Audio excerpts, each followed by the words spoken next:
因为设计的跑鞋存在缺陷，他让老板损失了足足10亿美金。背了巨债的男人决定回家自杀。他将锋利的匕首固定，挂上自己最失败的作品，随后毫不犹豫地坐在健身车上。可正当他准备按下开关时，桌上的手机却响个不停。他被吵得非常无奈，只能选择先接听电话。可妹妹却在那头哭得悲痛欲绝。Could you call me tomorrow? 原来父亲在千里之外的老家过世，而母亲在得知噩耗的瞬间也受不了打击，精神完全崩溃。虽然自己已经离家8年，但是作为家里的长子，德鲁必须承担起自己的责任，因此他的自杀计划只能被迫中断。等到处理完父亲的后事，再重新执行计划。于是他带上父亲最爱的蓝西装，踏上了返乡奔丧之旅。可令他没有想到的是，这次旅途将彻底改变他的命运。不知是不是凌晨的原因，整个客舱里只有德鲁一名乘客，不过正好可以好好睡上一觉。可是却被一旁的空姐叫醒，感谢他乘坐本次航班，帮助他保住了饭碗。为表达谢意，空姐竟主动帮他免费升舱。德鲁本不想理会，可耐不住对方不停的恳求。I'm really tired. Please don't make me keep walking all the way back down here all night long. 最终德鲁还是顺应女孩，换到了头等舱。可这样并没有让这个话痨停下来，反而坐到一旁，自顾自地聊起天来。听到德鲁要去伊丽莎白镇找父亲，让女孩更加兴奋了。她表示自己对那很熟悉，甚至主动帮对方画路线图。面对女孩的喋喋不休，德鲁内心开始只觉得烦躁。可是女孩不停地讲述着有趣的话题，也让德鲁那冰冷的心渐渐温暖起来。直到看到她脸上露出一丝笑容，克莱尔这才放下心来。原来他早在摆渡车上就注意到了心灰意冷的男人。女孩似乎已经看出德鲁此刻正处于人生低谷阶段，发自内心的善良，她不忍心看到有人难受。直到天亮，飞机落地，克莱尔又谎称他是第1000万名幸运乘客，赠送了飞行勋章和一张优惠券。 We are intrepid. We carry on. 虽然陌生人的关心很让人温暖，但是他还着急回去处理父亲后事。于是德鲁又马不停蹄启程，驱车赶回了小镇。在叔叔的带领下，德鲁总算见到了父亲的遗体。直到晚上，他才找了间酒店住下。可恰好有一对新人在酒店筹备婚礼，喜庆的音乐吵得他无法休息。这时的他看到女孩给的优惠券上留有对方的联系方式，他不禁怀念起2人昨夜的交谈。于是他鼓起勇气拨去了电话。尽管他练习了好几遍自我介绍，可当电话接通那一刻， Claire? My dad's dead. I know. 克莱尔并没有因为深夜的打扰拒绝他的来电，反而不停地开导对方。这终于打开了男人的话匣子，主动地开始倾诉内心。2人煲起了电话粥，不知不觉的就度过了一夜。眼看还有1小时就天亮，克莱尔觉得熬夜比较伤身体，那干脆别睡了，直接通宵。于是约定开车在中途见面，结伴去山上看日出。即使是半小时的车程，2人依旧一路都没有挂电话，顺利的在中途碰面。 Hello. Should we hang up now? Follow me. 不过还是太冲动了，等待他们的只有漫天的雾气，并没有想象中的浪漫日出。女孩后悔地表示，这种情况还不如躺家里睡觉。下山后德鲁还很是不舍，不过克莱尔说自己还要去夏威夷度假，于是2人便匆匆告别。德鲁强忍着睡意，继续去处理父亲的后事。叔叔们为其父挑选了一块墓地土葬，可是母亲却坚持要火化，并表示自己还在学踢踏舞，没事就别打扰他。德鲁一直忙到了下午，正准备上楼休息，可这时却接到了克莱尔的来电。 I just haven't slept. How's Hawaii? Well, I'm checking out this cute guy.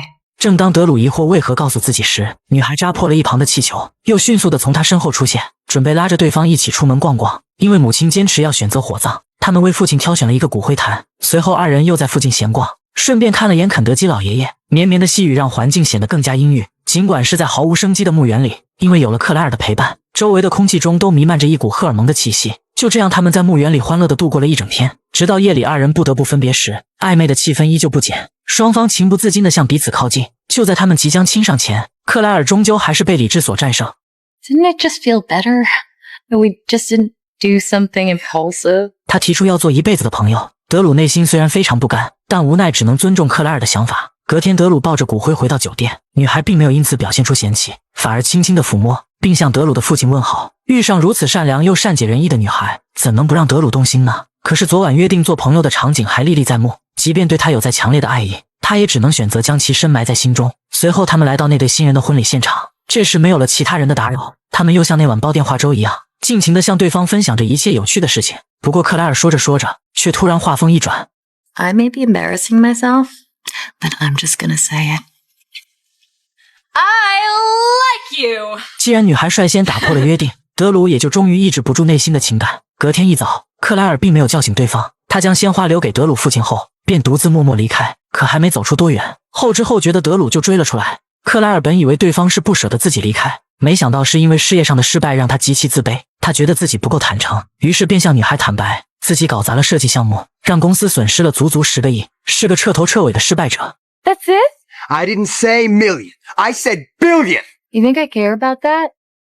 克莱尔觉得他不应该因为一次的失败就彻底的否定自己，他更应该做的是鼓起勇气重新振作，继续坚持和努力，用下一次成功来证明自己。 You're always trying to break up with me, and we're not even together. We're not? Of course not.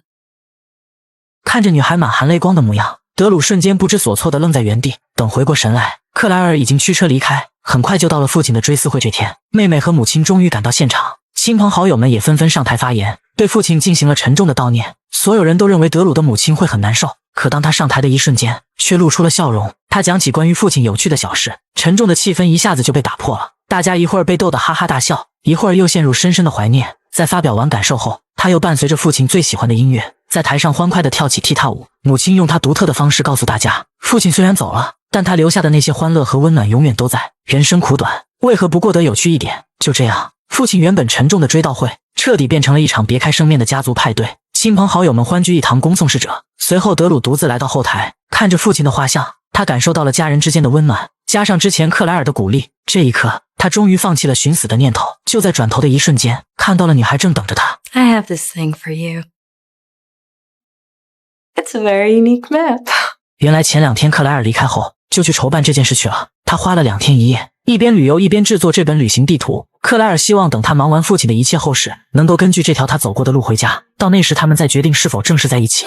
Call me when you get home. It's a great map. 第2天，随着父亲的遗物下葬，这场葬礼终于告一段落。德鲁抱着骨灰坛准备返程，这时他翻开了女孩准备的旅行手册，上面标注了他去过的每一个地点，指引他前去享受美食。认识了和女孩聊过天的酒吧老板，还见到了马丁·路德·金待过的汽车旅馆。看着一旁父亲的骨灰，德鲁又想起了曾经欢乐的父子时光。此刻的他幡然醒悟，当初那个一心求死的自己，如今看来是多么的可笑。德鲁与曾经失败的自己彻底和解，这一刻他已然重获新生。于是他把手伸向窗外，将父亲的骨灰洒向这个美好的世界。接下来的沿途风景都留下了他与父亲一起同行的足迹。偶然间，他又看到了公司发表的杂志，德鲁鼓起勇气打开，原来公司将他失败的设计公之于众了。不过经历了这一路修行，德鲁已经完成了蜕变。在短暂的难过后，他又继续踏上了旅行。终于他来到地图上的最后一站，跟随女孩留下的指引，他找到了自己失败的作品，里面有一张纸条。 You can go to your car, and the rest of the directions will take you home.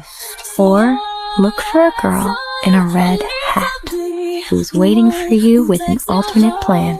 人生无常，世事难料，生活中不如意之事十有八九。德鲁背负着失败带来的沉重枷锁，踏上奔丧之途。因为克莱尔的陪伴与救赎，解锁了他被尘封的生活热情，加上母亲那番豁达的演讲，也让他重拾乐观的处事态度。生活的重创固然痛苦，可亲人和爱人之间真挚温暖的纽带，足以让人挣脱枷锁，重获希望。